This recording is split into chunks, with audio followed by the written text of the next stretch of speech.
हजार हजार आलमा दरस्ता के हर आन महबूबा लुगे लुगे कड़म शनसीब मिदा ईमान महबूबा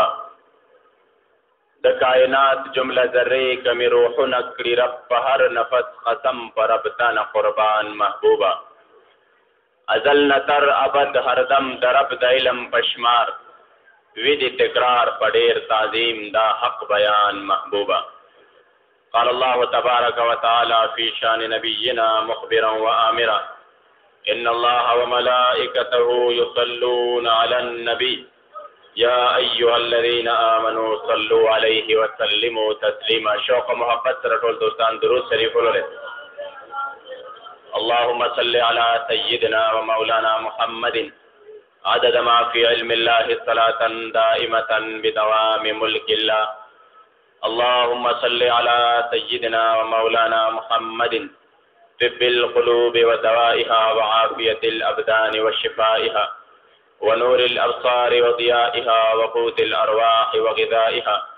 وعلى آله وصحبه وسلم صلاة وسلاما عليك يا سيدي يا رسول الله وعلى آلك وأصحابك يا سيدي يا حبيب الله.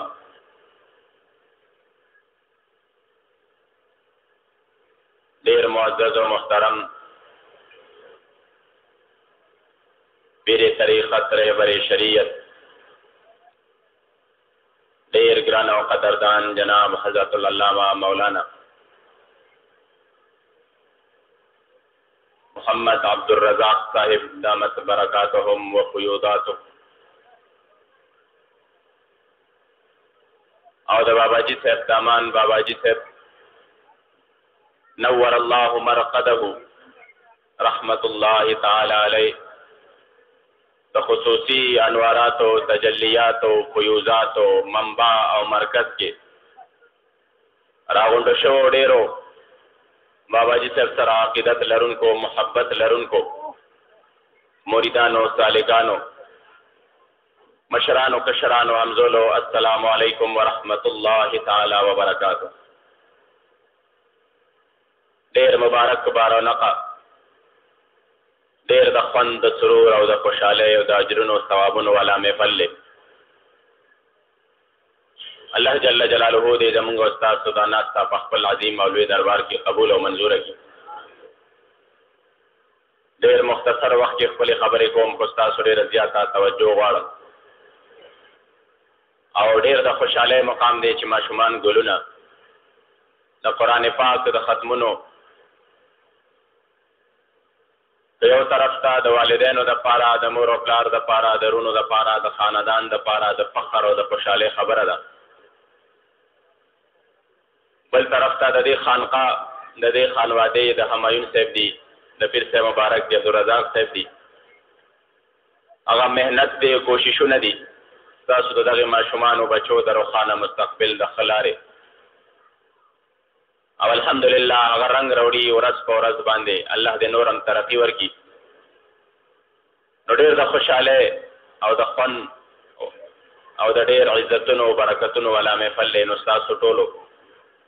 توجه ډېره زیاته غواړم او کومو خبرو باندې مو چې ایمان ته تازګي ملاویږي، روح ته مو خوشحالي ملاویږي، د سبحان الله په आवाज باندې د هغې عظیم داد غواړم چې د محفل کې رونق هم زیات شي او د الله په کور کې ناست یو د الله نوم واخلو، الله جل جلاله موږ له د هغې اجر و ثواب هم راکړي. نو ستاسو د ټولو نه دا تمه او امید لرم چې ماله به په جمع باندې د سبحان الله جواب راکوئ چې ما ته پته وي چې تاسو خبره باندې پوهیږئ او تاسو چې کوم دی د دغې خبرو خوند مزه او لذت تاسو ته حاصلېږي او د اجر و ثواب په نیت باندې چې کوم دی ووایه انشاءالله الله جل جلاله به موږ له بهترین اجرونه او ثوابونه راکوي. زه د همیشه په شان د خپلو خبرو آغاز او افتتاح د خپل نیکه عاشق مصطفی مداح مصطفی حضرت الحاج محمد امین بابا جی نور الله مرقده د ډېرو مبارکو اشعارو نه کوم. بابا جی ته فرمایي تانه قربان یا رسول مدنی، تانا قربان یا رسول مدنی، تم عاشقے د سبحان یا رسول مدنی. دا محبت چې په کوم زړه کې نقش شوی نه وي نشته هغې زړه کې ایمان یا رسول مدني او که 1000 ځله ایمان راوړي خو به ستا له عشقه که 1000 ځله ایمان راوړي خو به ستا له عشقه چرې به نشي مسلمان یا رسول مدني او ستا په کمال جمال کړم سوال چې رب رضا شي زما محمد امین ستا نعت خوان یا رسول مدني ما د ازل نستا په در د عشق نارې کړې دي تا تورې زلفې چې په مخ ورې ورې کړې دي او په دار د شوق او عشق خو یو منصور ختلی نه و په دار د شوق او عشق خو یو منصور ختلی نه و دا لوبې ستا د محبت ذرې ذرې کړې دي عرش د عظمت په بام ولاړ له خپله زوره نه دی نه یې په خپله لوړې لوړې منارې کړې دي 1000 عالم ستا په در لږې به کړمه یا رسول الله 1000 عالمه ستا په در لږې به کړمه ما ستا د مینې په محفل دا مشورې کړې دي او په دار د شوق او عشق خو یو منصور ختلی نه و دا لوبې ستا د محبت ذرې ذرې کړې دي او د محمد امین فقیر په زړه د ښکلې نقشې ښکلې محبوب د مدینې منورې کړې دي چا کې چې عشق نه وي هغه کې خو ایمان نه وي داسې انسان خو وي کافر څه مسلمان نه وي خورې شه هغه سر او سترګې چې 1000 کرته د معشوقې د در د خورو نه قربان نه وي او ما دې رب ستا په تیغ شهید کړي لاساني صنمه چې د محشر په سخت ورځ کې مې ارمان نه وي چا چې سودا وکړه د سر په بها ستا د وصال دغې سودا کې خو به هجرې تاوان نه وي او څوک چې شیدا په دلبر نه وي محمد امینه داسې نااهله د ژوندې په دې جهان نه وي الله جل جلاله دې د دغه عشق او محبت نه موږ ته برخه او حصه نصیب کړي ډېر بابرکته محفل د قرآن عظیم الشان د جشن ختم قرآن الله جل جلاله دې زمونږ ماشومان زمونږ بچي د همیشه دپاره د قرآن پاک د دغه فیوزات او برکاتو نه منور او معطر ساتي یاد ساتئ عزتمندو داسې کتاب دی چې اولنې نسبت کوو نو موږ وایو کلام الله څه وایو کلام الله کتاب الله د الله کلام د الله جل جلاله کتاب چې دا نسبت اول د الله جل جلاله سره راغی لږ په دې باندې ځان پوهې کې چې نسبت که د یو ډېر کمزوري څیز د یو ډېر ادنا څیز د یو اعلی څیز سره راشي نو دومره کمال دی پکې چې هغه کمزوري څیز لم دومره لوی عظمت دومره لوی شان والا خاوند شي چې د هغې څه اندازه موږ تاسو نشو لګولی قرآن گواه دی په دې باندې که موږ د اصحاب کهفو قصه د اصحاب کهفو چې الله جل جلاله په قرآن پاک کې د هغې روایت کړی دی او الله جل جلاله قرآن پاک کې ذکر کړی ده چې یو سپی دی چې سپی نجس دی پلیت څیز دی چې په کومه لوښي نه هغه خوله پکې ووی هغه اوبه چې کوم دی د هغې څکل ناروا دي هغه اوبه پلیتې دي که ستا په کپړو باندې د هغه لاړې وي نو هغه کپړې وینځل پکار دی مونځ نه کېږي که د هغه چې کوم دی نو څه پلیتي دا قرآن حدیثو مبارکو کې ذکر دی چې تاسو چې کوم دی په کور کې مه پرېږدئ هغې کور ته د رحمت فرښتې نه راځي مګر یاد ساتئ عزتمندو یو شپې داسې هم شته چې د الله جل جلاله د دوستانو سره یې مینه کړې ده د الله د دوستانو سره نسبت راغلی دی د اصحاب کهف سره نسبت راغلی دی چې کله اصحاب کهف د زمانې د بادشاه نه په غار کې پناه اخلي دی هم ورپسې په رستو را روان دی علامه قرطبي ذکر کوي چې دوی دا سپی په اویشته په کاڼي باندې ورته وی چې مونږ پسې مه راځه وایي دا سپی ورته الله جل جلاله ګویا کړ او دی ورته داسې په دې دوه خپو باندې مخامخ ودرېده ورته وی چې تاسو ولې ما ولې هغې ورته وفرمیل چې مونږ خو دغه رنګې په جغار کې پناه اخلو ته مونږ پسې را روانې ته به غاپې او دغه بادشاه به خبر شي په مونږ باندې به خبر شي هغه سپی ورته وایي څه وایي علامه قرطبي ذکر کوي چې هغه ورته په داسې کلماتو باندې ګویا شو چې والله انی احب الاولیاء والصالحین، زه هغه سپی نه یم چې د الله په دوستانو پسې غاپما، زه هغه سپی یم چې زما د الله جل جلاله د دوستانو سره مینه او محبت دی. یو سپی دی خو د دغې قرینې نه خبر دی چې د الله دوستانو سره نسبت کې څومره لوی کمال دی، د الله د دوستانو په خدمت کې څومره لوی کمال دی، د هغوی په پیردارۍ کې څومره لوی کمال دی، د هغوی سره په تعلق کې څومره لوی کمال دی. کمال څومره دی؟ کمال دومره دی عزتمندو چې هغه قرآن چې د لوح محفوظ نه د جبرائیل امین په واسطه باندې د حضور مبارک په سینه باندې نازل شوی دی، الله پاک د مخلوق د تقدیرونو فیصلې کړي دي، مګر د کوم سپی نسبت چې د الله جل جلاله د دوستانو سره راغی په هغې عظیم الشان کتاب کې الله جل جلاله د هغه سپي ذکر کوي. وکلبهم باسط ذراعیه بالوسید، وکلبهم الله جل جلاله استعجبه نسبت کوي. وکلبهم راشه چې دلته ولا څومره درجه ورکړه، عام سپی نه ذکر کوي چې سپی نه، سپی هم د اصحاب کهفو، سپی د چا؟ سپی د اصحاب کهفو چې په یو خپل هیئت او شکل کې ناشته دی. یاد ساتئ زه تاسو نه تپوس کوم او خیار خلک یې چې تاسو چېرته داسې یو ښه محفل ته لاړ شئ، چېرته څوک غټ او خیار خلک پکې ناست دي، د هغې په وړاندې تاسو دا موضوع وي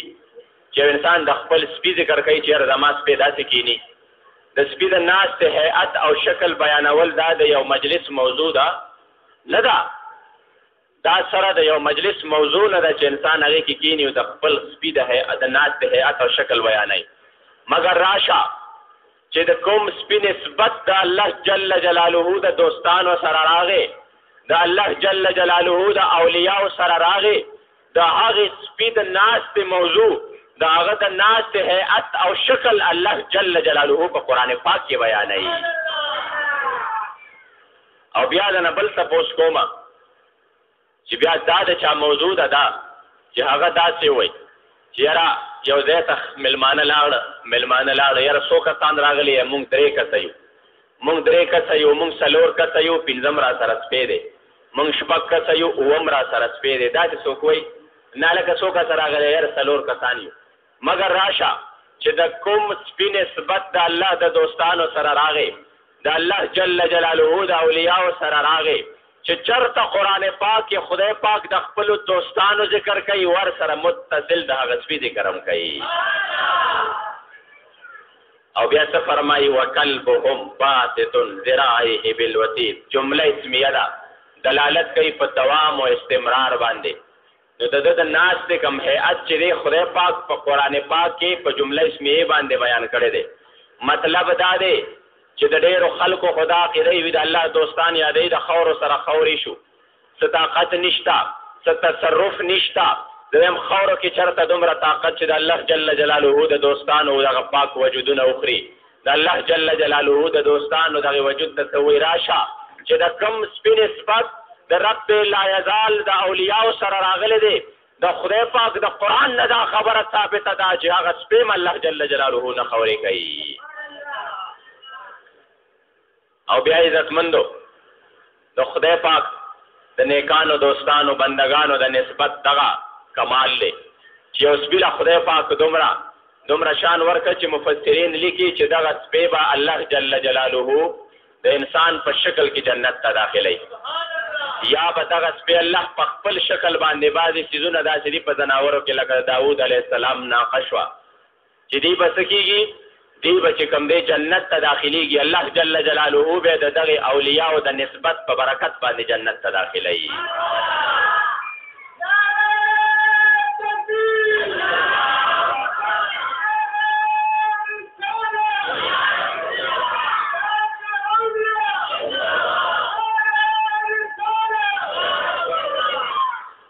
نو یاد ساته مونږ چې وایو کتاب الله نسبت چا سره راځي د دغه عظیم کلام الله جل جلاله سره. نو راشه دې نسبت څومره فایده ورکړه. یو قرآن پاک مونږ را واخلو، دا کلام پاک دی او د دې کلام پاک د پاسه تاسو ګوره شنه کپړه ده یا دا په یو شین غلاف کې تاو دی. مونږ دا کلام پاک را واخلو او دغه کپړه خپل کو، د خپل سترګو سره یې ولګو، د خپل سینو سره یې ولګو. یو تپوس ذهن ته راځي چې یاره ډېر قیمتي قیمتي کپړې شته، ډېر قیمتي قیمتي کپړې شته، د ریخمو د هغې نه ډېرې قیمتي کپړې شته، مګر څوک یم چې راواخلي نه یې ښکلوي نه یې چې کوم دی د سترګو سره لګوي نه یې د سینې سره لګوي. یا کپړې تا کې کمال څه دی؟ کپړې تا کې کمال څه دی؟ څه خبرې تاله دا کمال درکړو که بادشاهان دي که ګدایان دي که فقیران دي چې هغوی راشي اول چې ته راواخلي نو تا ښکل کړي د خپلو سترګو سره دې ولګوي، د خپلو سترګو سره دې ولګوي دپاره د تبرک. کمال درکې څه دی؟ هغې کسانه خو قیمتي قیمتي کپړې شته، د هغې کلام د هغې کپړې نه چې د کومې ورسره نسبت راغلی دی، د هغې کپړې نه دغه یو اواز راځي چې زه هغه کپړه یم، زه د دنیا د عامو کپړو غونده نه یم که ډېر یم قیمتي دي، زه هغه کپړه یم چې زما نسبت د الله جل جلاله د کلام سره راغلی دی، زما نسبت د خدای پاک د کلام سره راغلی دی، ځکه دومره شرف او عزت مال الله جل جلاله را کړی دی. زه تاسو نه تپوس کوم چې د یو کپړې دومره عزت دی، د یو کپړې دومره عظمت دی چې بیا کوم انسان دغه قرآن له په دې خپله سینه کې ځای ورکړي، دغه قرآن له په دې خپله سینه کې ځای ورکړي، د دې په فهم او فراست باندې ځان پوهېږي، د دې په تفسیر او ترجمه باندې ځان پوهېږي، د دې په ترتیل او په تجوید باندې ځان پوهېږي، یا د دې قرآن پاک حفظ وکړي، ماله جواب راکړي چې دومره شرف الله دغه کپړې له ورکړو. بیا انسان چې اشرف المخلوقات دی، انسان چې الله جل جلاله په بهترین تخلیق سره بهترین پیدا کړی دی، چې کوم انسان د دغه قرآن پاک سره مینه محبت وساتي او دغه قرآن پاک په خپلو سینو په خپلو ذهنونو کې محفوظ کړي، هغه له الله جل جلاله څومره شرف او عزت ورکوي. یاد ساتئ عزتمندو دا څه دي؟ دغه کلام پاک برکت دی، دغه نسبت برکت دی د ټولو نه اول چې کلام د چا دی؟ د الله جل جلاله دی. مدینه منوره کې مکه معظمه کې ډېر لوی لوی خلک اوسېدل، د دنیاوي جاه او جلال په نسبت سره غټ غټ خلک اوسېدل، داسې داسې خلک اوسېدل چې د هغې کاروبارونه د شام او د یمن په مختلفو ځایونو کې خواره وو. هغې به چې یوه کپړه واچوله یو ځل یو جوړه به یې واچوله هغه به یې بیا نه اچوله، هغې به داسې خوشبویانې استعمالولې چې هغه به د ټولو نه دغه خوشبویانې وي، قیمتي خوشبویانې وي. مګر څه خلک داسې وو چې د هغې د وجود کپړې به داسې وي چې په هغې باندې به پیوندونه لګېدلي وو، پیوندونه به مکسر د څرمنې پیوندونه به وو، هغې به چې کوم دی علاوه د هغه یوې جوړې نه به بله جوړه نه وه، دنیاوي هېڅ جاه و جلال به نه و. مګر یاد ساتئ د رب العزال د طرف نه چې د چا دپاره د رضا اعلان کېږي رضی الله عنهم ورضوا عنه، هغه خلکو چې د چا د جانان سره نسبت راغلی و، که دنیاوي ډېر جاه و جلال و، که ابوجهل او عتبه شیبه دا ډېر زیات چې کوم دی د مال او جاه و جلال خاوندانو، مګر د جهنم په لاندې کندو کې پراته دي، د جهنم په ډېرو عظیمو کندو کې پراته دي. مګر هغه خلک چې زما د جانان سره نسبت راغلی دی، زما د جانان سره تعلق راغلی دی، یاد ساتئ د ترمذي شریف حدیث په زور زور باندې دا اعلان کوي ان الجنة تشتاق الى ثلاثه، دا جنت مشتاق دې خبره تا چې زما سینې له کله حضرت علی کرم الله وجهه راځي، زما سینې له کله حضرت سلمان او حضرت عمار رضی الله تعالی عنهم راځي. دا هغه مبارک صحابه دي چې جنت په دې اشتیاق کړي، مونږ جنت ته مشتاق یو چې کله به تعالی درځو، کله به ستا په باغونو نعمتونو باندې سیرابېږو. مګر چې چا نسبت زما د جانان سره راغی جنت اعلان کوي، جنت مشتاق دی، جنت په دې تمنا باندې دی چې زما سینې ته به کله دغه د حضور علیه السلام مبارک عاشقان راځي.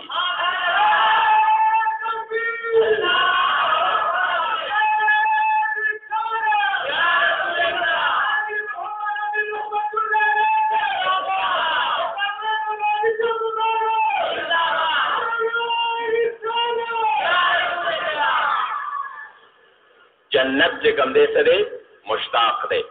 دغې خبرې ته چې کله به زما سینې له ولې نسبت د جانان سره راغلی دی، ورنه په دنیاوي جاه و جلال سره د هغې ډېر د خاوندانو. راشه تاسو توجه بل طرف ته دله راړومه، دا خاوره نه ده ګرد و غبار چې کله انسان په سینه باندې د سپېږمو کې تیریږي خوله باندې تیریږي نقصان ده ده که نه ده ماله جواب راکوي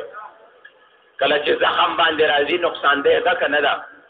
کله چې تاسو ځای دا توړې وي دا ستاسو تیریږي د انسان ته د دمې او د سینې امراض جوړوي که نه جوړوي ولې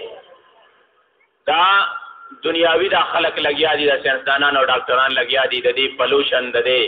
آلودګۍ د دې د ختمېدو دپاره کوششونه کوي مګر راشه یو ګرد او غبار داسې مشته چې د هغې نسبت کله د جانان د قدمونو سره راغلی دی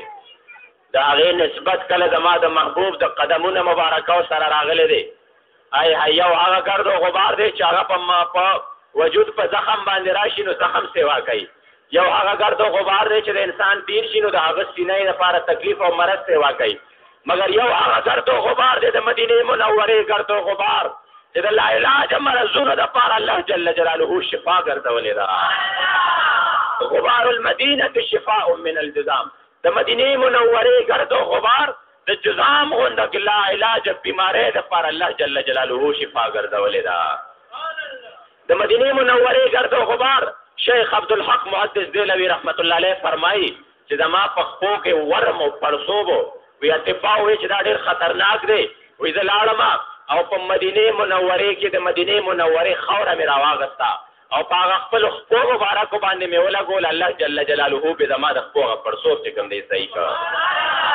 بیا د شیخ مجدالدین فیروز آبادي قول را نقل کړی دی چې هغه وایي چې دغه رنګې زما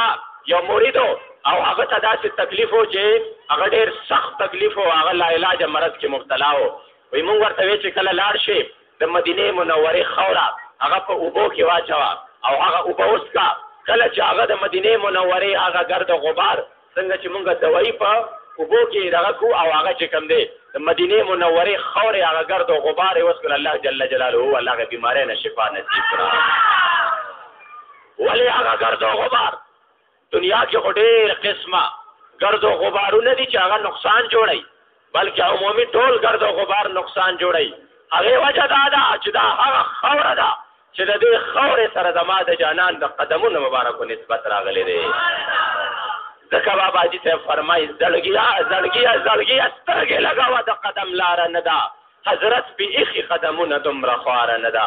په دې کوڅو کې به جبریل علیه السلام خپې ابله له شوقه تللو رورستا د خپو دپاره نه ده او اوس به په باب السلام ورشو د محبوب روضې له سینه د هیڅ عاشق له دې درده قراره نه ده او سلام د محمد امین عرض کړی په حضور د محبوب جولی خالی راوړی چا له دې درباره نه ده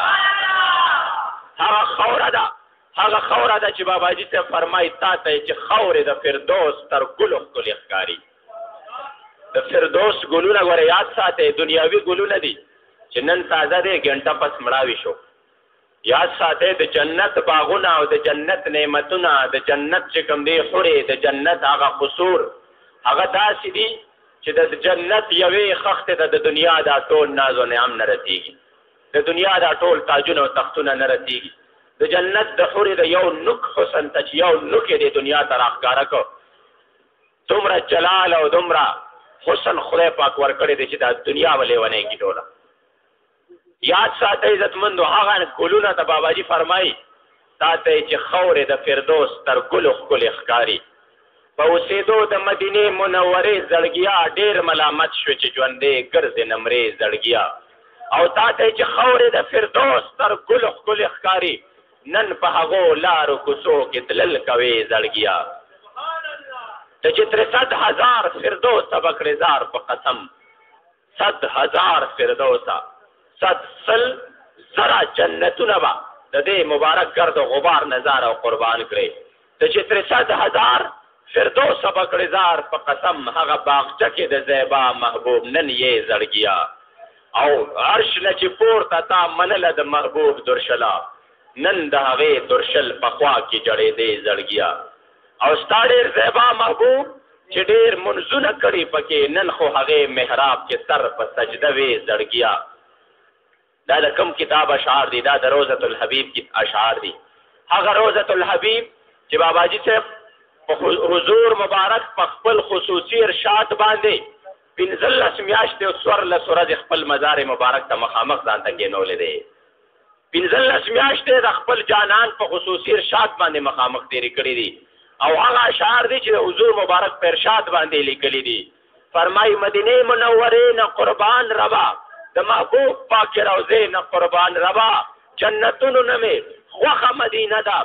د خپل عقیدې نه قربان ربا او دا لیکل چې په ارشاد د خپل محبوب دی د خپل خط هرې نقطې نه قربان ربا. یاد ساته د مدینه منورې د گرد او غبار نسبت د سره راغی زما د جانان سره راغی الله جل جلاله شفا وګرځوله. نو د دې قرآن پاک نسبت ته چا سره راغلی دی؟ جواب راکې مالا د الله جل جلاله سره راغلی دی. چې کله نسبت د الله سره راغی نو چې څومره شرف څومره عزت الله جل جلاله دی قرآن پاک لور کړی دی. یاد ساته عزتمندو د هغې څه انتها نشته دی. د علومو د اسرارو د عرفان داسې خزانې پکې پرتې دي داسې خزانې چې هر انسان د خپل وس مطابق په دغه دریاب کې غوپه شوی دی او هر انسان د خپل وس مطابق د دغه دریاب نه چې کوم دی سره وښکلي دي د دغه نه دغه مودیان او دغه لالونه او دغه جواهرات راوښکلي دي د خپل وس مطابق چې چاله څومره لامبو ورته او چاله څومره فن ورته هغه د خپل وس مطابق لالونه راغون کړي دي مگر د قرآن پاک حقیقت ته یاد ساته هیڅوک هم چې کوم دی نه دي رسېدلی. د دغې حقیقت علاوه د الله جل جلاله نه بل چا نه دی معلوم کړی. یو داسې عظیم کلام چې د هغې عظیم رب نه د یو ډېر عظیم فرښتې په واسطه باندې د یو دنیا د یو ډېر عظیم انسان د چا د پاره چې الله جل جلاله خپله خدایي ښکاره کړه د چا د پاره چې الله جل جلاله دا کائنات سجا وکړل د چا د پاره چې الله جل جلاله خپله خدای اظهار وکړ محمد مصطفی احمد مجتبی صلی الله علیه وسلم په سینه مبارکه باندې نازل شو. زار شم د دغه کتاب نه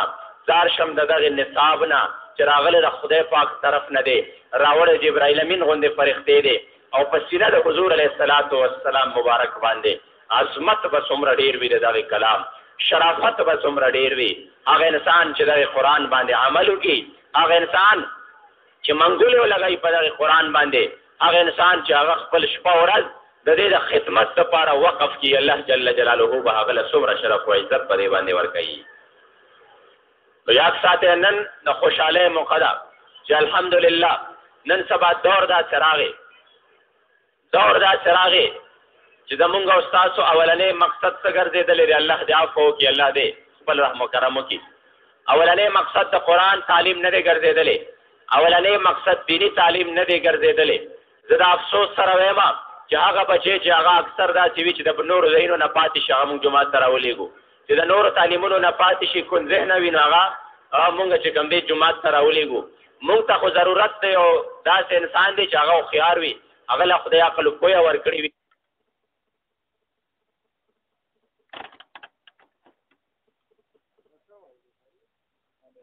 ولې پرېښود په تعلیم د انګریزي افسوس مال راځي د خدای نه ویریږه تا به اور کې اوسېږي افسوس مال راځي او د دوی په کتابونو کې بوتان وي سراسر صخره او سقجر بوتان او لنګوران پکې د سیل مراوځي افسوس مال راځي د دوی په کتابونو کې چې کوم سړی شفاعت شي د ګیرې او برې تخلاص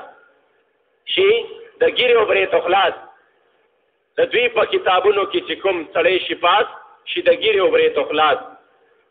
بله دغه رانه هېر شو خو اخره کې دا دی چې غیرت ته نه لاړ شي او سړیتوب نه راوځي افسوس ماله راځي. دغه رنګې څنګه دی بهرحال انسان نه تاسو وګورئ د حیا او د غیرت څرنګه جنازه ووته ولې چې مونږ قرآن پرېښوده مونږ چې کوم دی هغه اصلي تعلیم چې حضور علیه السلام مبارک دربار ته صحابي راځي ترمذي شریف حدیث دی قربان 2 زامن مې دي یو بچی لاړ شي څه صنعت او څه کاروبار کوي او بل بچی راشي دلته کې ناست دي د قرآن او د حدیث تعلیم زده کوي. نو تاسو دته هم یو وصیت وکړئ چې دیم لاړ شي او دیم چې کوم دی زما دپاره څه دنیا څه کاروبار ذریعه جوړه شي څه پیسې راله راوړي او دیم چې کوم دی لاړ شي او د خپل کاروبار کې ونښلي. دا زمونږ دغه وي چې کوم بچی قرآن لولي کوم بچی مدرسې ته راځي هغه ته سپک ګورو کوم بچی راله نوکري کوي او هغه پیسې راوړي هغه ته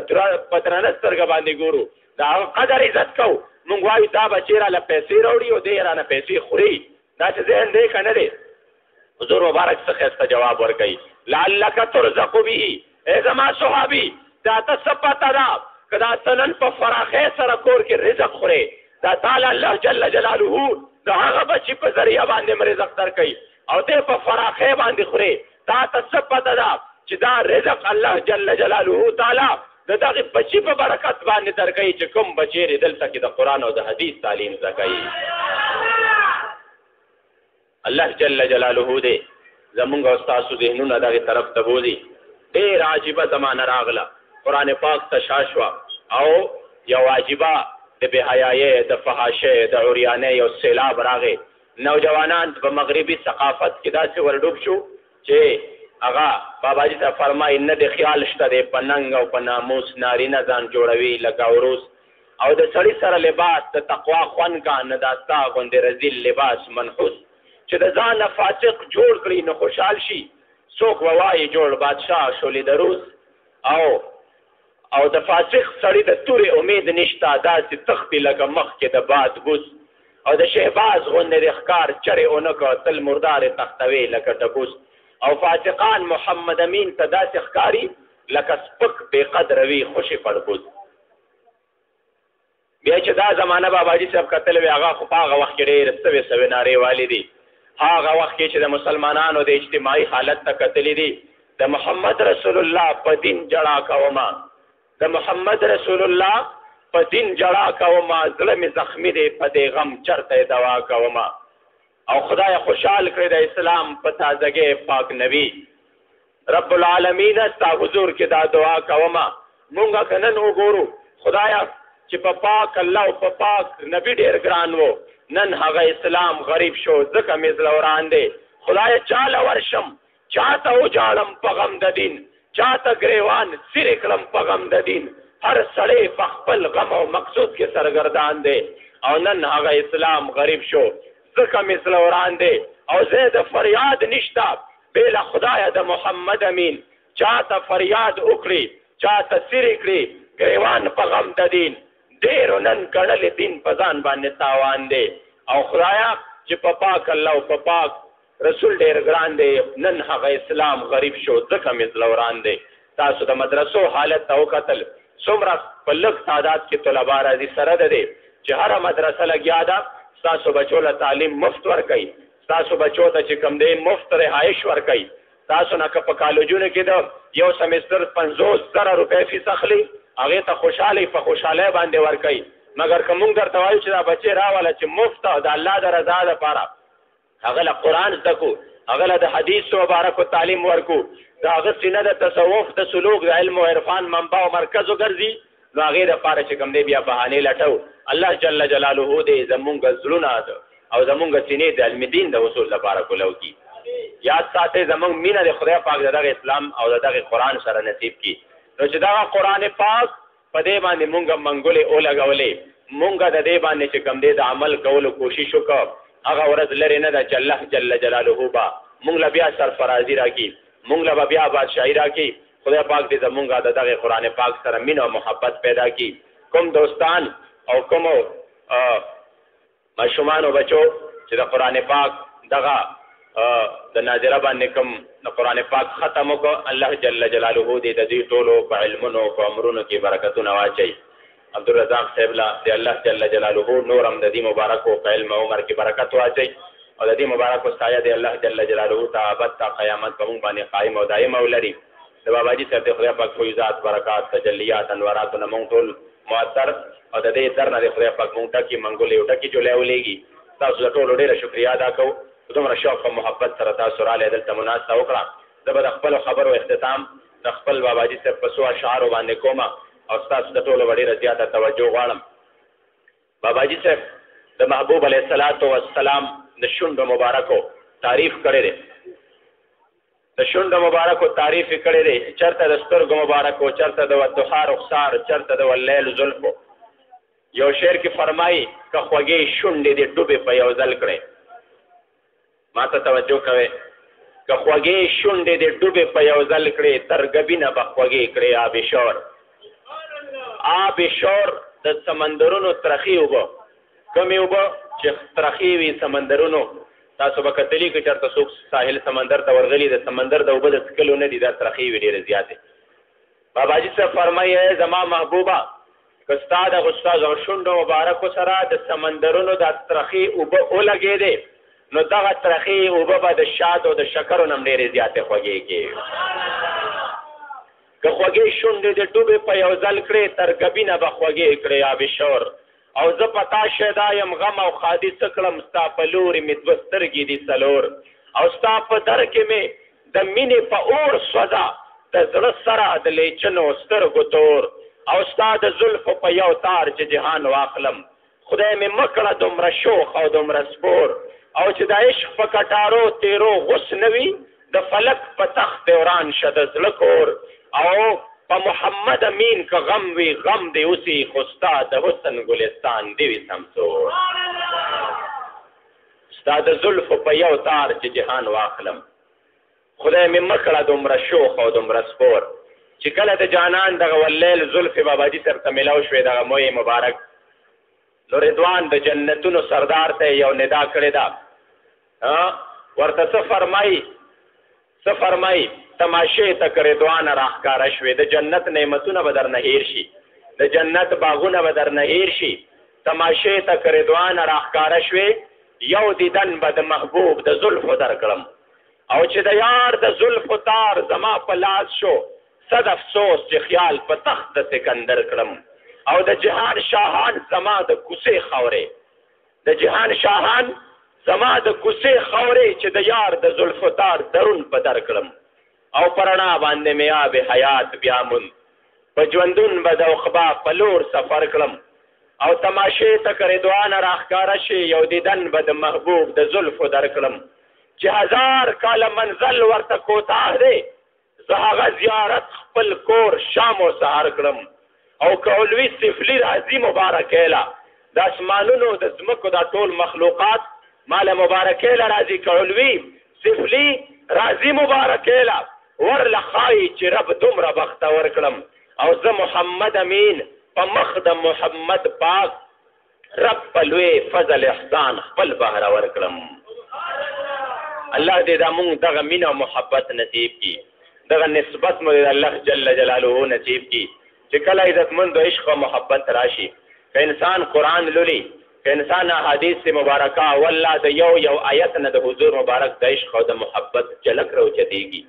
یو پاڼې نه یو آیت چاړې د حضور مبارک ته چونکې قرآن عائشہ بیبي فرمایي کان خلقه القرآن د حضور علیه السلام مبارک اخلاق څه دي دغه قرآن پاک دی د هغې د سیرت او د صورت تذکرې دي چرته د والضحا رخسار تذکره ده چې والضحا چرته د واللیل زلفو تذکره ده واللیل اذا سجا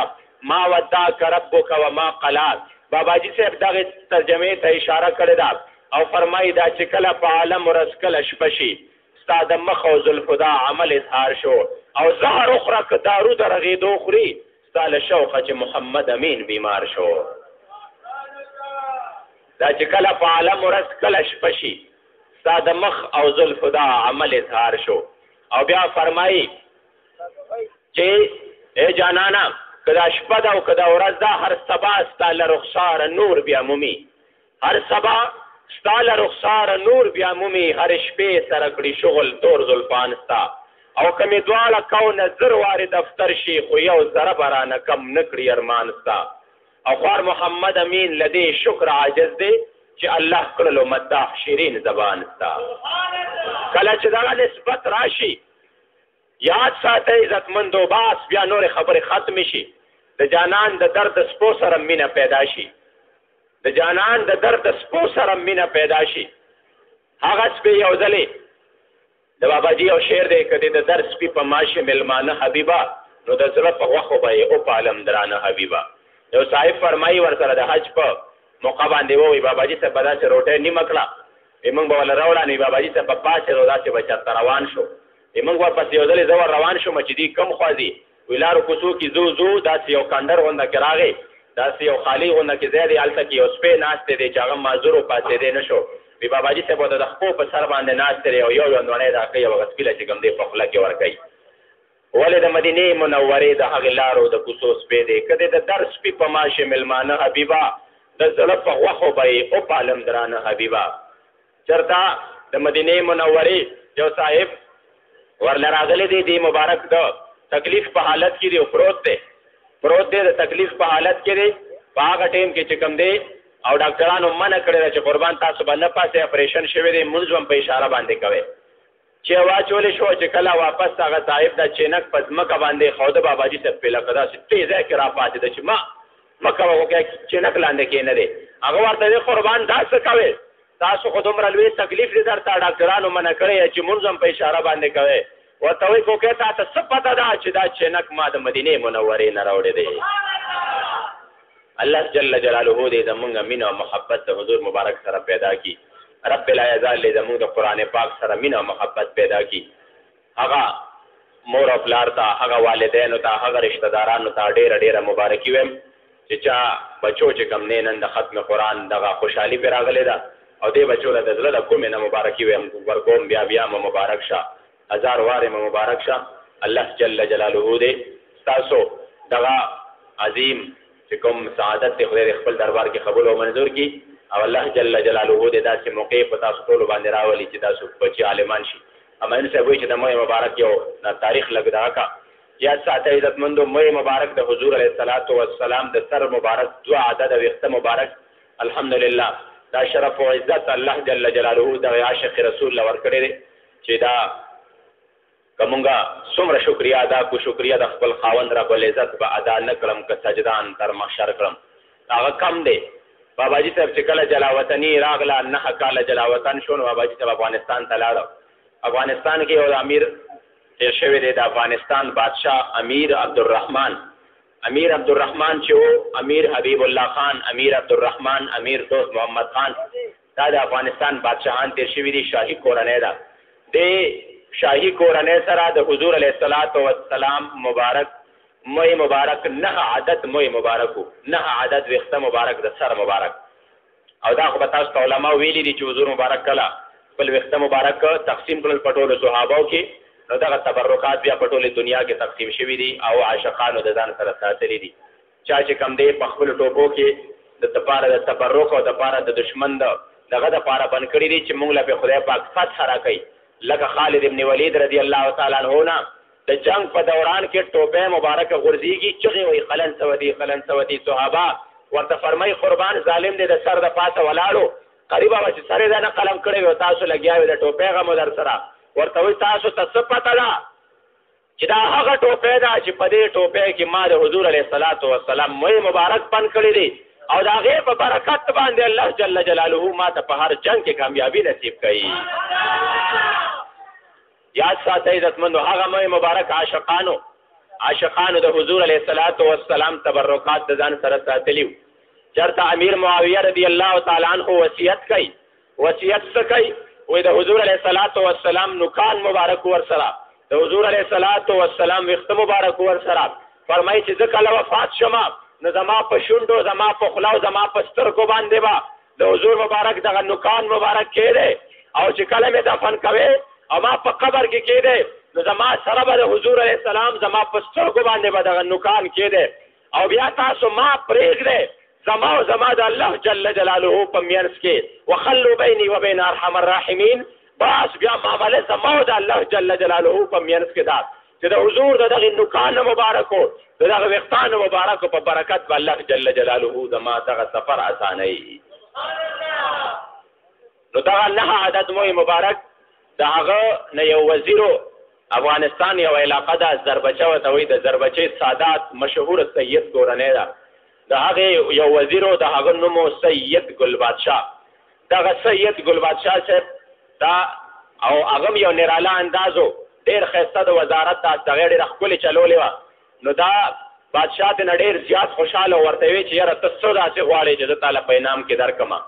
وی هغه بادشاه خو دا خیال و چې ما ته به چېرته ځمکه یاده کړي دا ځمکه راکړه دا بلډینګ راکړه دا راکړه. وی هغه ورته وی چې بس قربان یو تمنا مې ده او هغه دا ده چې تاسو سره د حضور علیه السلام کوم 9 عدد مو مبارک دی د هغې نه 2 عدد ماله راکړې. وی هغه حیران شو چې دا دې څنګه دغه وکړه خو واده مې در سره کړې وه چې در کوم به چې څه دې مو غوښتل نو هغه چې کوم دی دغه وزیر لا ورکړل. د هغه نه بیا داسې چلو شو چې باباجي صاحب کله افغانستان کې جلاوطني شو دلته نه د انګریزانو د دوو انګریزانو د 302 دعوه باباجي صاحب باندې وشوه او بیا 3 کاله قید به مشقت خوړو او 9 کاله جلاوطني شو. نو جلاوطني په ټول افغانستان کې تیر کړه. باباجي صاحب آذربایجان ته او الته به دغه موي مبارک دیدار کو. یا اخره کې هغه ته وی کدا ما ته ملو شي هغه وته انکار وکړ. 9 کاله پس چې کله د باباجي صاحب جلاوطني ختم شو او واپس راغی او خپل کلی ته راغی نو لږ وخت پس چې کوم دی هغه سید ګل بادشاه صاحب سره د خپل ډیر د خاندانو د یو لوی جمع او د جلوس په شکل کې دا موي مبارک چې 200 کسانو ټول او دوی ټول په جمع باندې راغلل حاجی آباد شریف ته او الته کې چې کوم دی باباجي صاحب ته فرمایل چې مونږ خو ډیر زیات دغه وکړو چې دا موي مبارک مونږ تاسو له نه درکو او چون کې مونږ ته حضور علیه الصلاۃ والسلام مبارک ارشاد فرمایو چې زما عاشق محمد امین د دې ډیر زیات حقدار دی چې تاسو زما د موي مبارک چې کوم دی هغه لا یوته په هغه خصوصي ارشاد باندې نن چې کوم دی مونږ د خپل ټولنه د موي مبارک تعالی درکو او بیا په خپل لاس باندې هغه مبارک او د دې موي مبارک سند ولیکو چې ماته د چانه ملاو دی هغه ته د چانه ملاو دی هغه سند اصل چې کوم دی الحمدلله هغه مشته دی او د هغه سند چې کوم نقل دی نو هغه د باباجي کتاب دی تذکره عاشق رسول باغې کې چې کوم دی د هغه سند هغه نقل مشته او د عاشقانو هغه موج در موج چې کوم خپل باندې پیر مبارک دی مراغلی دی چې انسان حیران شي د هغه وخت هغه لطف ته د هغه وخت هغه خوند ته او هغه لذت ته چې درود شریف او د عاشقانو د زړونه په دې سینه کې د عشق او د محبت موجونه او د داسې یو قسم لا ټوپونه وهي چې د موي مبارک یو غلاف داسې کېږي یو غلاف نه چې کوم دی هغه پرده اوچتېږي او د انسان دغه زړه چې کوم دی ټوپونه وهي د عشق او د محبت دردونه سیوا کېږي. الله جل جلاله دی هغه دیدار زمونږ او ستاسو بار بار نصیب کړي او د هغې موی مبارک په برکت دی الله جل جلاله زمونږ ستاسو د دنیا او د آخرت خوشحالی نصیب کړي. د ډېر ګران او قدردان د پیر صاحب مبارک دی د همایون صاحب دی د دې د خانقاه د خادمانو د دې د خانقاه سره د عقیدت محبت او تعلق لرونکو دوستانو ډېره شکریا ادا کوم چې دومره مینه محبت سره دلته ناسته وکړه. الله جل جلاله دې ستاسو د ټولو د مینه د محبت او د اخلاص په خپل عظیم او لوی دربار کې قبول او منظور کړي او یقینا زموږ زړه ته د یو ولی کامل دربار دی او په دې دربار کې یقینا زه چې کلي نه راتلم دا ملګري چې را سره نو ما ورته راځي انشاءالله چې کوم اثر د ولی کامل په دربار کې وي د هغوی سره هغه کوم فیوزات او برکات چې وي نو به تاسو ته خپله باندې اندازه ولګي څومره لوی اثر دی د الله د دغې دوستانو خپل عظیم دوستانو په دغه دربارونو کې ښودی دی. الله جل جلاله دې زموږ تعلق او محبت د داسې خلکو سره پیدا کړي او زموږ شپه ورځ دی الله د داسې خلکو په خدمت کې تېره کړي او د داسې عظیم خلکو سره د خدای پاک زموږ نسبت نصیب کړي.